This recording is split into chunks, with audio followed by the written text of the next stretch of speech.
My son cut me off for 20 years. But the night I became a millionaire, he called. On Christmas Eve, I walked into his house with something far heavier than money. And you won't believe what happened next. This isn't just about family. It's about loyalty, betrayal, and what justice really costs. Subscribe now and tell us in the comments where you're watching from. We want to hear your story too. 2 syllables that punched a hole clean through my rib cage. I had to hold the kitchen counter because my knees forgot what they were for. I could have hung up. I could have let him swim in the same quiet I'd drowned in for 2 decades. But I answered. I always answer. Jason, I said, the name fitting awkwardly in my mouth, like a tooth they never set right. This is unexpected. Yeah, he laughed, that old nervous trill from when he was 8, and swore the broken window cracked itself. So listen, Christmas. Lydia and I were talking. We'd love to have you. Big family dinner. Clean slate. Family. My hand slid to the newspaper sprawled on the table. The headline, Local Manufacturer Sells to National Firm an 8-Figure Deal, blared like a trumpet. My face was a thumbnail under it, smiling in a suit I hadn't worn since the Clinton administration. People at the Blue Fur Diner had bought me pie. The barista at Bitterroot Coffee had comped my latte and scrawled that word, legend, on the cup, like I'd climbed Everest. My phone, dead quiet for 20 years, had choked on congratulations. Remember me? Messages, and one wedding invite from a woman who used to pretend I was a menu item she didn't like. Clean slate, I repeated, tasting iron. Now that I've sold my company. A long pause. The hum of the refrigerator filled the space my son wouldn't. Dad, come on. Don't be like that. Lydia said, I sent you postcards, I said, from every county fair I worked while building Walker Service and Supply. Birthday cards, letters. The year your grandfather died, I left 9 messages asking if you'd like to help fold the flag. You never called me back. Life got busy, he said. You know how it is? I know exactly how it is. Your mother told you I was small, and you wanted big. I didn't have lake houses or ski weekends, just grease under my nails and a stack of unpaid invoices I kept promising would get paid. Lydia married me when we were 23 and divorced me at 39 for a man who wore cufflinks to church and introduced himself as a strategic consultant. She said I was slow, that my head was full of bolts and invoices and IDs fixes about honesty nobody asked for. She said Jason deserved a future built by someone who knew how to win. What no one saw was what I built after they left. I kept the beat-up F-150 and the lease on the cinderblock warehouse by the river. I sold my fishing gear to buy a second-floor lathe. I learned to read P&Ls at night the way other men pray, lips moving to numbers instead of psalms. I bought 3 broken vending machines and fixed them, then 10 more. I drove routes at dawn in a jacket that smelled like WD-40, restocking granola bars and 50 CU sodas while the city slept. I bought a laundromat when a retiree wanted to move to Arizona. I added a card system. I cut costs on water and upped the lighting. I put up a bulletin board with real jobs instead of scams. When the local machine shop went under, I hired 2 of their men and rented the place by the month. I said yes to work nobody wanted, custom brackets, repair runs of 50 widgets, rush jobs when someone's big deal needed a little piece made overnight. Boise grows in the shadows other people forget to sweep. Years stacked like pallets. The things we made got cleaner. The bids got bigger. I lost hair, then lost the rest. I could finally afford health care and got the rotors in my shoulder fixed.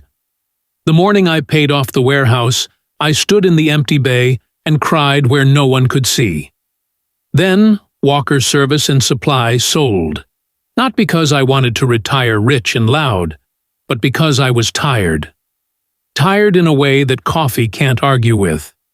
A national outfit came sniffing around, and my old friend Grace Mendoza, who became a lawyer while I became a parts man, put on lipstick and turned into a shark. 22 million, structured over 4 years, with a consultancy clause if I wanted to tinker, and a promise that my guys kept their jobs. That was the morning the phone started ringing again.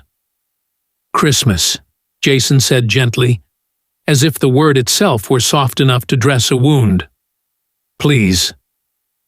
I stared past the kitchen window toward the dark river and the high beams making confetti of snow on Americana Boulevard. I could hear my breath. I could hear my heart telling me not to be a fool twice. "I'll come," I said. "Because I always answer. Because sometimes you only learn the shape of a thing by grabbing it. But I have a surprise for you." The old Eaton clock above the fridge ticked like a starter pistol. I felt the plan coil hot and steady behind my ribs. If there's one thing 20 years of silence teaches a man, it's how to prepare, in detail. Boise keeps its secrets, but it also keeps its receipts. I started making a list. The next 2 days I pretended to live normally. I bought oranges and ham. I waved at Mrs. Klein when she walked her corgi past my porch. I picked up a book I knew I'd never finish. The quiet felt like it used to. Dense, a little cruel. But there was a light threaded through it now, a wire pulled tight toward something that looked like justice. I called and left Jason my RSVP. I said I'd bring pie. I said I couldn't wait to meet the grandkids I'd never been introduced to. Then I made my real calls. Grace answered on the first ring. "Henry," she said, "congratulations, you legend." "I need the other half of your degree," I said. "The part that looks like consequence." "Whose?" she asked. She always knows when I'm not talking about machines. "My son," I said. "And Lydia." Silence. Then a "go on" that gleamed like steel. I did. I told her everything I suspected, everything I was willing to prove, everything I planned to do if she said it was legal enough to live with later. She took notes. She made sounds that were part sympathy and part the noise she makes when she smells a case. "Don't worry about clean," she said finally. "Worry about true. I'll handle clean." "A Christmas surprise?" I said. "Oh, Henry," she said, almost laughing. "We'll put a bow on it.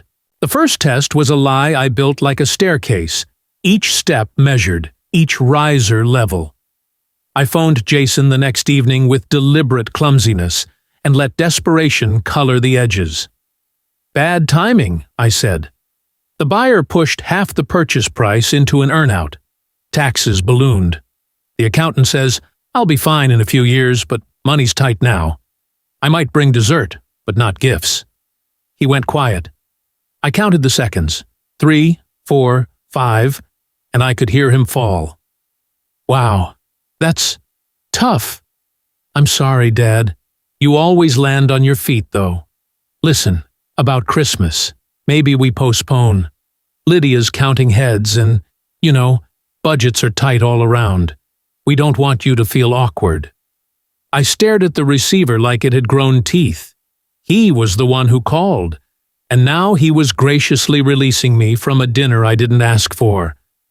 "We'll reconnect when you're more settled," he said, "when I'm more useful."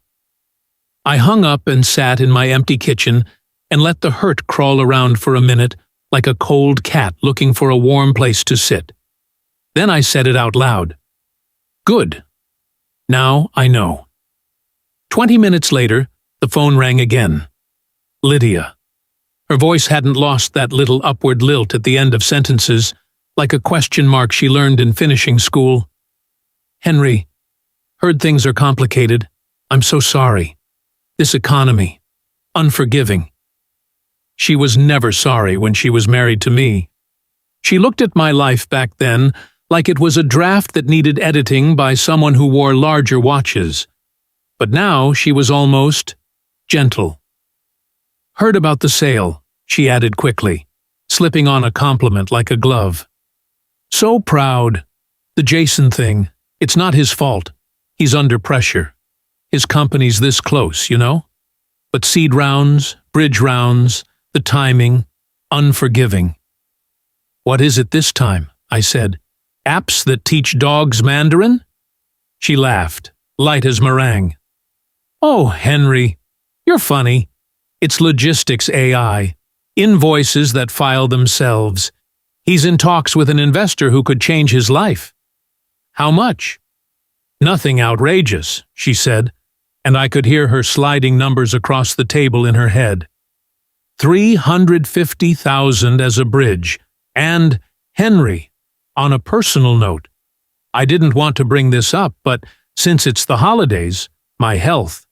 I've been dealing with something. It's called a glioma. Very treatable, thank God, but insurance is cruel. If you could spare— "Stop," I said, and the word came out calm. I almost admired myself for it. "Lydia, you ran a half-marathon in September." That was before we knew. I could have nailed her to the wall with dates, the social posts, the champagne flute at the gala, the photograph with the caption, "Gratitude plus health." But the test wasn't about catching her then. It was about letting her dangle long enough for me to watch where her hands reached. Who do they grab, me or the nearest wallet? 3 days before Christmas, I called Jason back with a new voice, all relief and wind chimes. "Turns out the earnout I was worried about? Not as bad as I thought.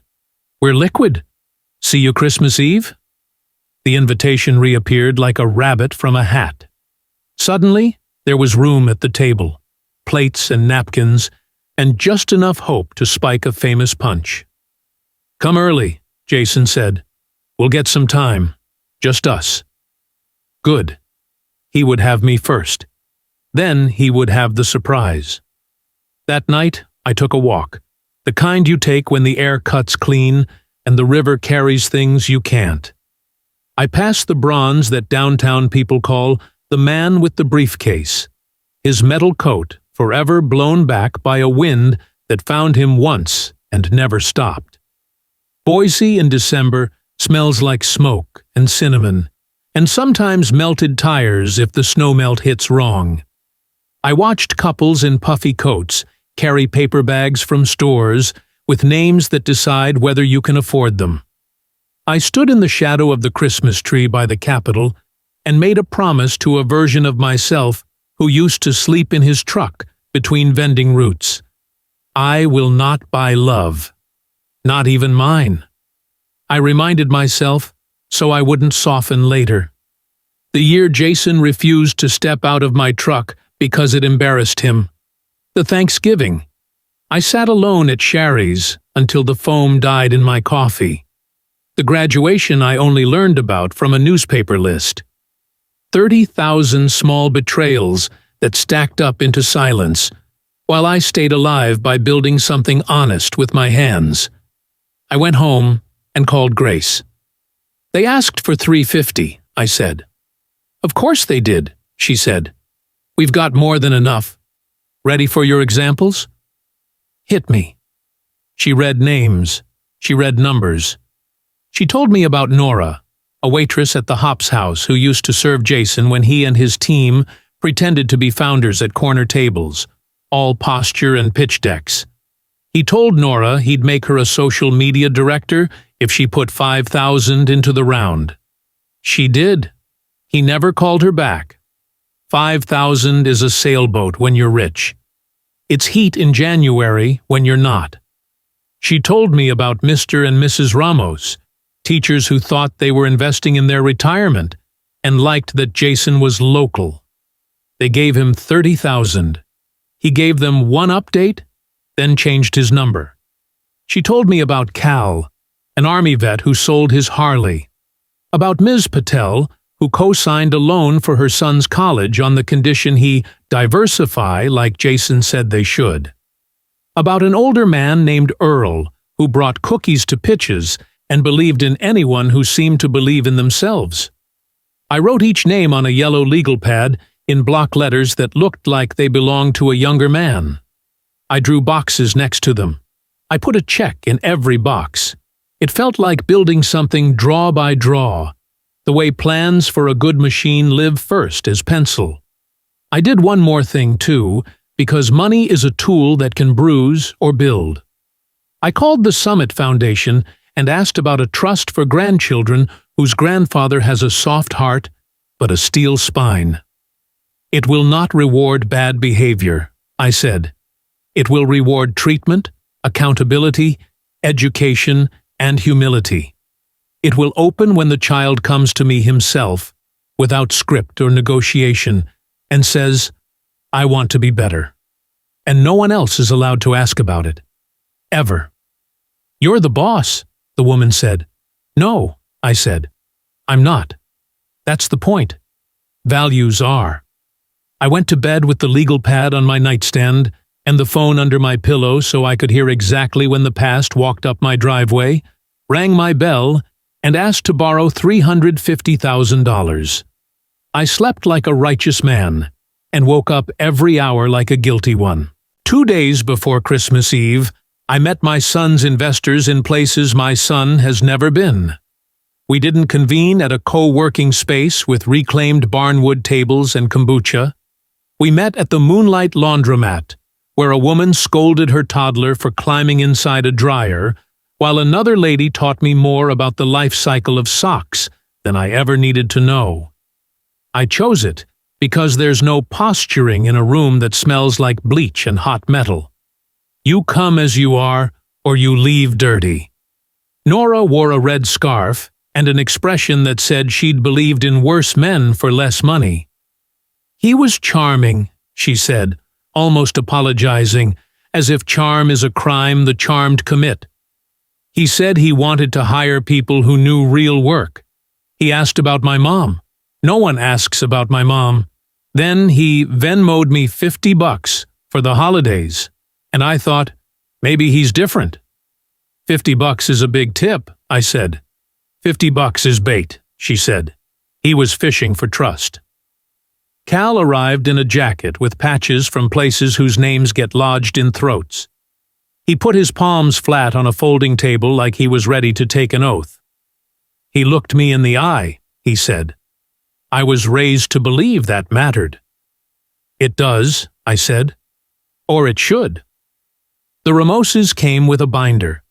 Teachers always bring binders. They had minutes from their phone calls with Jason.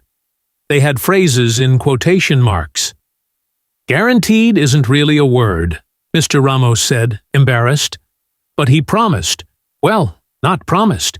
He said our future would be easier if we believed with him. It will be, I said. Just not with him. We collected affidavits, screenshots, text logs. Grace worked the room like a conductor. She introduced everyone by first names and what they loved besides being angry. Dogs, knitting, bad horror movies, the church chili cook-off. It's hard to feel like a mark when someone remembers your granddaughter's name. Tomorrow, Grace said, handing out envelopes. Couriers file motions at 10 a.m. and freeze what can be frozen. Police reports at noon. Preliminary PR drop at 4. Soft. Factual. No adjectives. We are not here to humiliate. We are here to protect and recover. At 6, Henry goes to dinner. At 6:05, servers knock. At 6:10, phones buzz with the story. At 6:20, we begin to rebuild. Rebuild who? Nora asked. You, Grace said. Always you first. At 1, we drove to St. Luke's, because secrets hate fluorescent light. A friend in records, everyone in towns like ours has a friend in records, typed Lydia's name and shook her head. Nothing, she whispered. Checkups, 1 MRI for a headache, but clear. She donated to the foundation, though. The gala photo's cute. Gliomas? I asked, my voice made of sawdust. Internet diagnosis, she said with a sigh. We see lots. On the way out, I bought $200 of cafeteria gift cards and handed them to a nurse in blue who had 12 things to do and 13 minutes to do them. For families, I said. Merry Christmas. She looked like she wanted to hug me, and then remembered nurses aren't allowed to feel the things they carry, lest they drop them. That night, I sat with Earl on his porch in Meridian. He wore a Dodgers cap worn thin by a thumb's sentimental habits. He told me about the grandson who does tricks on a skateboard and the wife whose pies got him through Vietnam. She's been gone 10 years, he said softly, but the recipes stay. He told me Jason came by after church sometimes. He shook his head, smiling sadly. Nice boy, he said.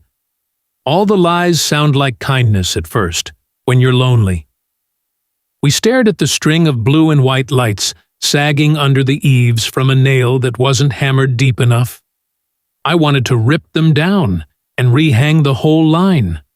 I wanted to fix some small thing that would shout my worth to a world that used me, then learned to look through me. It's a compulsion in men like me, to make right, even when rightness has grown so large, it won't fit in your hands. Tomorrow, I told Earl, something's going to happen. You'll hear about it. All I ask is that you remember I'm not doing it to hurt him. I'm doing it to stop the hurting. I believe you, he said, which is why I'm making you take this pecan pie, because you look like a man who turns vengeance into fasting. Back home, I opened my desk drawer and took out the watch Jason made for me when he was 7. It was cardboard with a drawn-on face and a rubber band stapled to the sides. The time was always now, because 7-year-olds don't play by your rules. On the back, he'd written Dad Time in crayon. The rubber band had snapped years ago, but I keep it anyway. I keep it because no matter what was stolen later, we owned one perfect hour once. Once is enough to make the loss echo. It's also enough to remind you you're not crazy for wanting it back. I set the watch face up on the counter like a relic and wrote my last list of the night. What to say and what not to say. Say, I love you. Say, you hurt me. Say, I will not fund cruelty. Don't say, you're like your mother. Don't say, I owe you nothing. Because neither is entirely true, and lies we tell to win leave a residue I can smell on my skin for months. 2 more calls. First, to the Summit Foundation. Add a line, I said. The trust opens if my grandchildren sit with me for one dinner. Alone, no parents, no lawyers, no phones. If they still want it afterward, it's there. Noted, the woman said. That's beautiful. It's practical, I said. Love is a contact sport. Second, to Aaron Chu at KTVB. You have it locked down? I asked. The story's clean, he said. No adjectives, like the attorney asked. Aired at 4:05. Online at 4:01. We don't name sources. We do provide steps for reporting fraud. We highlight holiday scams in general. We use this to teach, not to torch. Thank you, I said, surprised at how much weight fell off my shoulders because a stranger chose decency. Also, he added, I read about the sale. Legend. I laughed for the first time in 2 weeks and hung up before he could ask for a soundbite. Then I stood in the kitchen with the cardboard watch and the legal pad and the brand new quiet and realized something holy. The plan didn't feel like revenge anymore. It felt like maintenance. Like you adjust the belt on a machine so it stops squealing and actually starts doing what it's meant to do. I slept well. When I woke up, the snow had that glittering crust that makes the city look like it's dressed for a party. Jason's house in Meridian was a wide gray box with a porch staged to look like happiness, white rockers, red pillows, a wreath with antlers. Inside, everything was tasteful and a half-inch too shiny. Lydia met me at the door in a sweater the color of champagne and a face I used to love because I didn't know anything else. She touched my arm like we were old friends. "Henry," she cooed, "you look prosperous." "Thanks, Lydia," I said, stepping inside and taking off my coat. Her mouth twitched. "Always." Jason swept in, his arms already open, the move of a man who spends a lot of time closing deals that don't include feelings. He hugged me with a pat on the back like he was burping a baby. Behind him, 2 children peeked around the stairwell, a boy with my eyes, a girl with my sister's mouth. My throat closed. I smiled like it didn't. "Grandpa Henry," he said, pride in his voice as if he'd invented me. "This is Owen and Lily." "Hi," I said, because when in doubt, speak like you're at the Moonlight Laundromat. Plain, true. I brought pie. Dinner was a parade of dishes that looked like magazine photos and tasted like recipes followed by someone with more money than patience. Lydia asked about the sale with an almost innocent curiosity, the way a cat asks where you keep the goldfish. Jason told me about his company, Streamlined, and his pitch flowed like a waterfall over slick rocks, impossible to catch.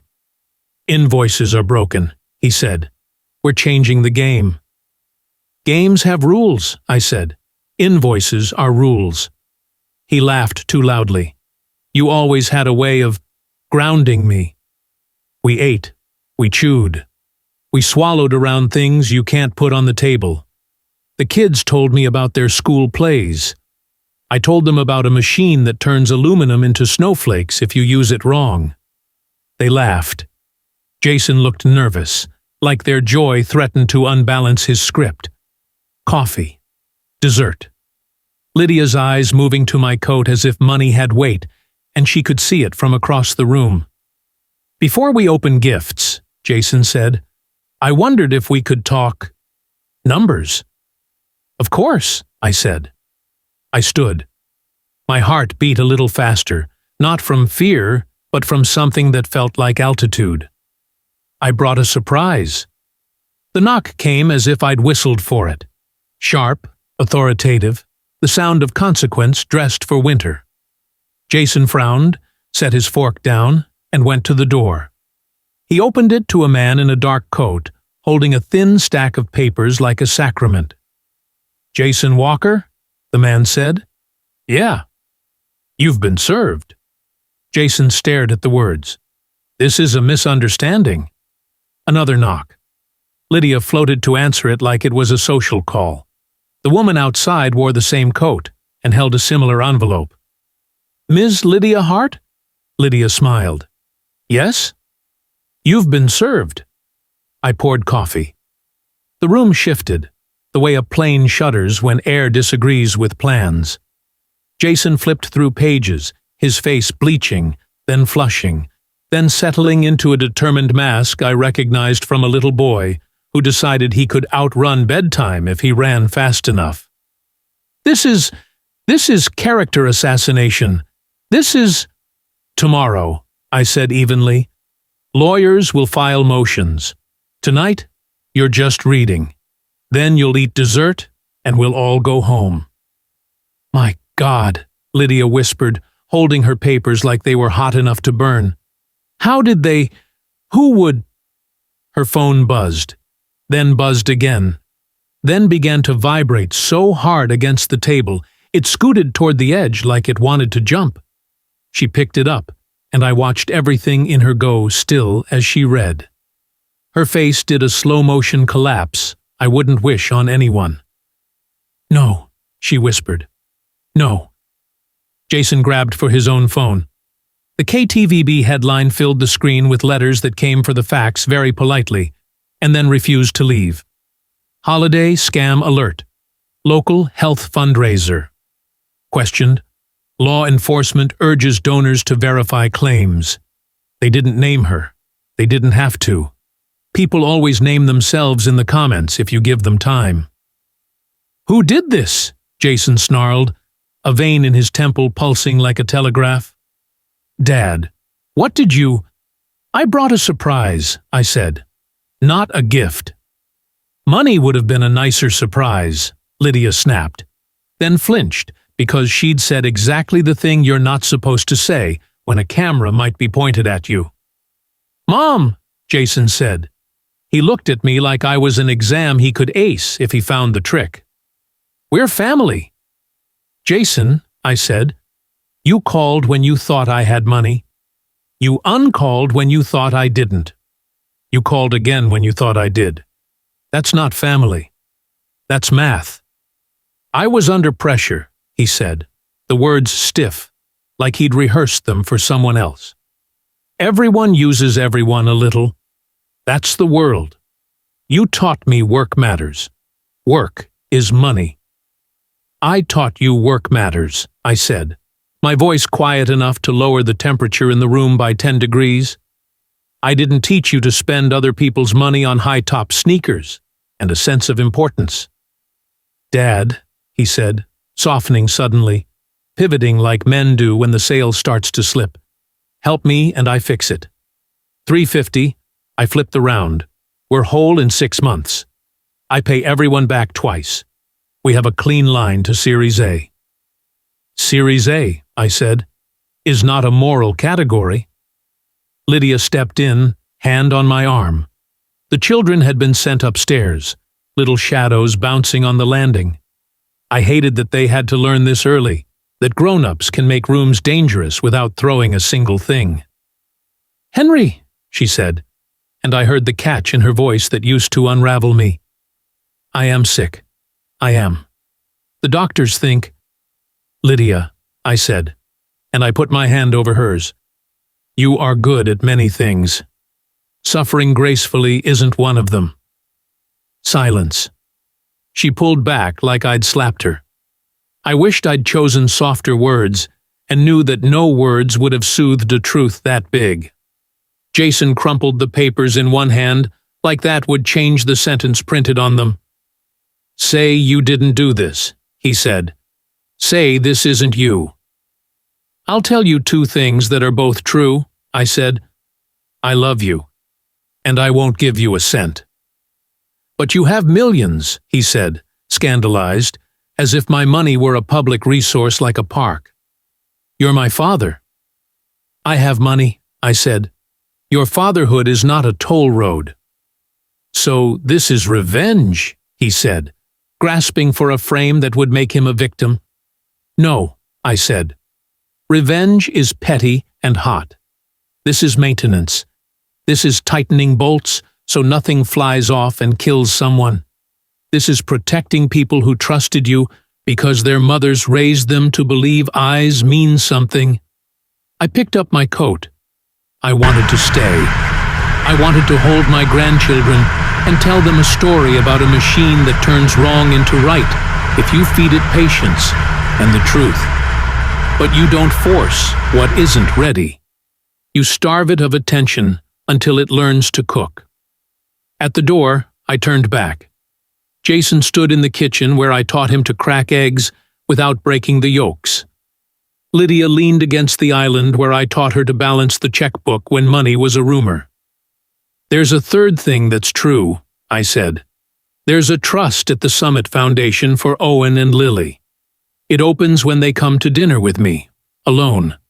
No scripts, no phones, no parents. They'll get help with school, therapy if they want it, a chance to be kind in ways you've forgotten. They can use my money to become themselves." Lydia scoffed. Jason blinked like I'd cut the oxygen to his brain, and the room had gone thin. "You're punishing us through them," he said. "I'm protecting them from you," I said. "There's a difference." I stepped into the cold. The air felt honest. Snow squeaked under my boots. That sound childhood makes when it comes back to remind you winter can be beautiful and bruising at once. I got in my truck. I sat with both hands on the wheel and listened to my own heart settle into something steady. I watched my breath fog the windshield, then clear to reveal a street where other people came home to whatever their lives had taught them.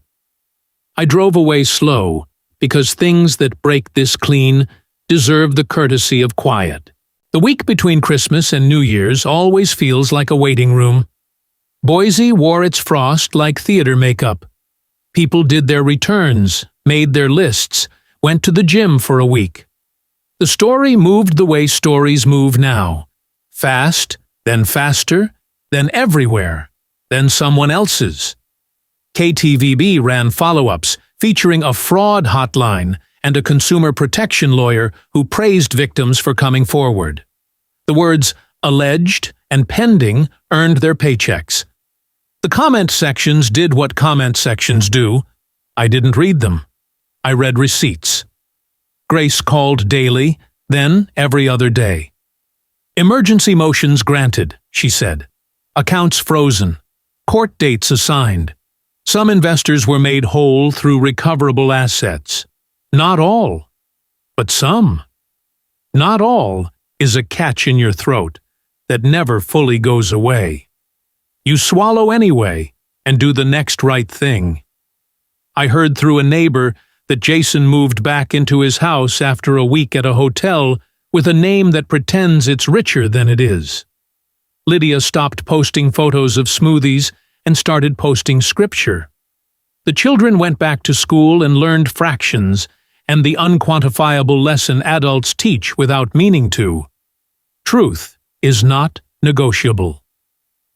I went to the Moonlight Laundromat with a screwdriver and fixed a row of washers that had been walking slowly toward the concessions machine like zombies for months. I saw Mrs. Klein shuffle by with her corgi, and for once I waved without feeling the weight of old silence on my porch. I took the staff at Bitterroot Coffee a new grinder because the old one sounded like it had swallowed rocks. I sat on my porch one afternoon, watched the mail truck lurch through the slush, and realized the anger had gone home for the holiday and never come back.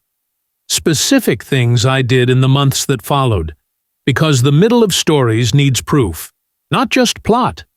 I paid the overdue electric bill at the Hops house anonymously because a waitress named Nora shouldn't have to pour beers by candlelight.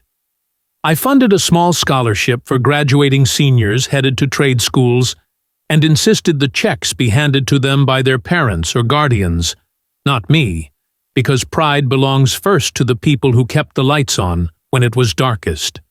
I bought Earl a new string of lights and hung them straight, then ate pie with him while we pretended we hadn't both cried a little.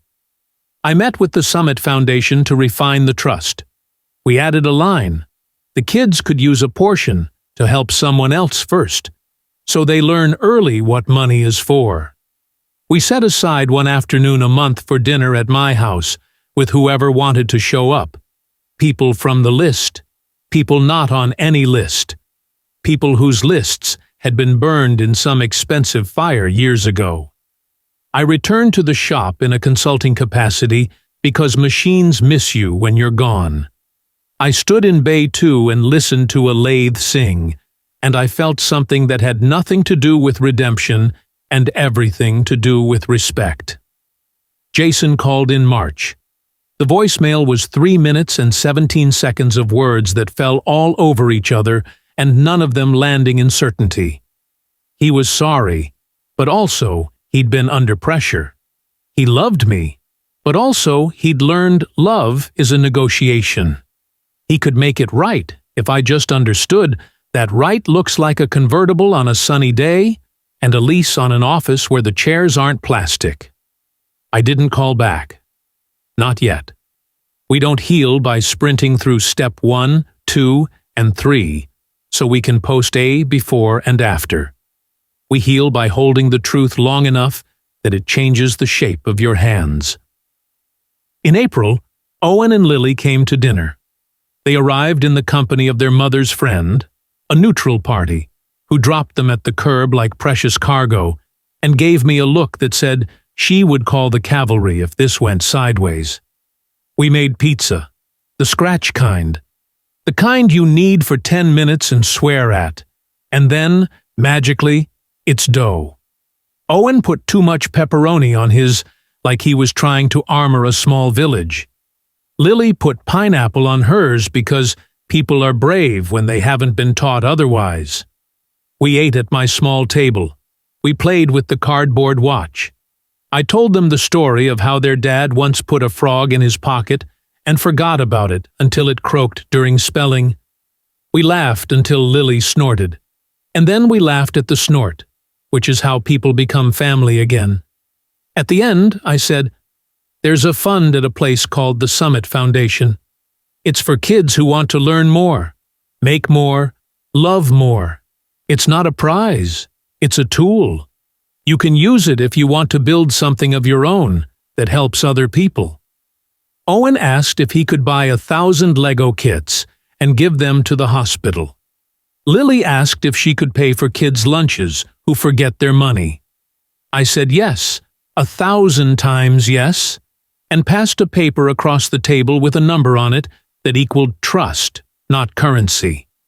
They went home with containers of leftover pizza and the cardboard watch in a Ziploc because Lily said, "History should be protected." My chest hurt, in the good way, for a week. In May, I got a postcard. The picture was of the Grand Canyon. The handwriting was shaky, like it had learned to write in a moving car. "Dad," it said, then a whole white space. Then, "I'm trying." No signature. I kept it anyway. Trying counts. Summer came to Idaho like it always does, too fast, then a heat you complain about until you remember what February felt like. I helped install a ramp for Mrs. Klein because stairs are different when you're 80 and the dog once tripped you.